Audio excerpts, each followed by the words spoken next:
Soomaaliya iyo Kenya garoonka Oserian ee magaalada Naivasha ee dalka Kenya oo eber guushu ay ku raacday ciyaartoyda xulka qaranka Soomaaliyeed maadaama lugtii hore ciyaarahan 3-1 ay ku soo guuleysteen dalka Djibouti.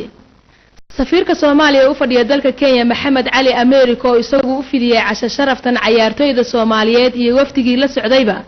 tababaraha xulka qaranka ee dhalinta 17 jirka Maxamed Cabdulle Farayare iyo Caamir Maxamed Xasan oo kamid ah wafdigii horkacayay ciyaartoydan ayaa intaba ka hadlay guulaha dhalintani ay soo hoyeen. maaluujo wixii aan sameeyay waxay taasiyaan loo farxo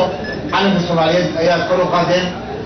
markii meesha la yimid waxay dhamaatay waan la hadlayay wariyaan fara badan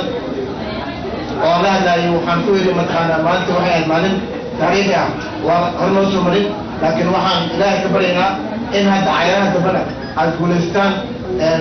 oo aad mataqaana guul noo keentaan duleeyahay xulka qaranka ee Soomaaliya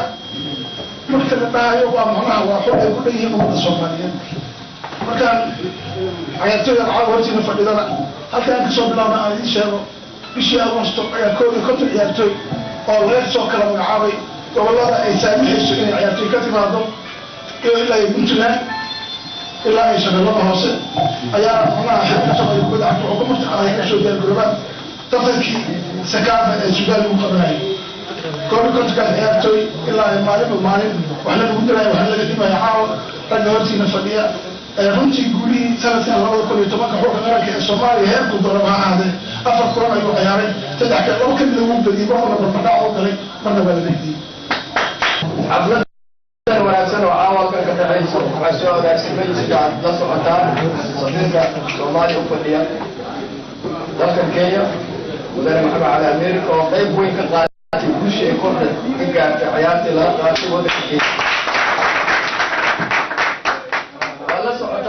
ciyaarta markeedu hore ciyaarta lagu ciyaaro magaalada Nairobi laakiin kooxda Kenya waxay isku dayeen wax walba inay sameeyaan si ay ciyaarta ugu yimaadaan labadii gool oo lagu lahaa si ay ugu yimaadaan in magaalada Nairobi ka qaadaan oo ay geeyaan magaalada la yiraahdo Naivasha oo Nairobi u jirta ilaa 100 kilomitir laakiin taas kama joojin dadka sportiga Soomaaliya u taagan oo jecel oo kamid yahay wadada safiirka oo loogu yimid halkii ay nageeyeen oo taas weligii hore u tagay laakiin markuu communication la sameeyay oo u tilmaanay oo halkaas ku taala waa tuuleeyay wax jooga male waa imaanaya ciyaartoydan ayaa ciyaari dhex mari doontaa ciyaartoyda dalka Masar ciyaartaas oo ka dhici doonta dalka Djibouti 27 Agoosto lugta dambe isla ciyaartaasna 12 Sebtembar waxay ku wada ciyaari doonaan dalka Masar.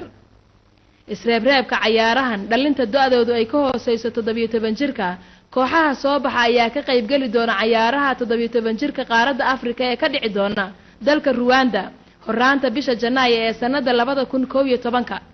waxaa sidoo kale ciyaartoydan ay ka qayb gali doonaan horaanta Agoosto ciyaaraha bariga iyo bartamaha Afrika Sakafa ee dhalinta da'doodu ay ka hooseyso 17 jirka oo ka dhici doona dalka Kenya. Xamdi Maxamed Kadiye, Universal TV.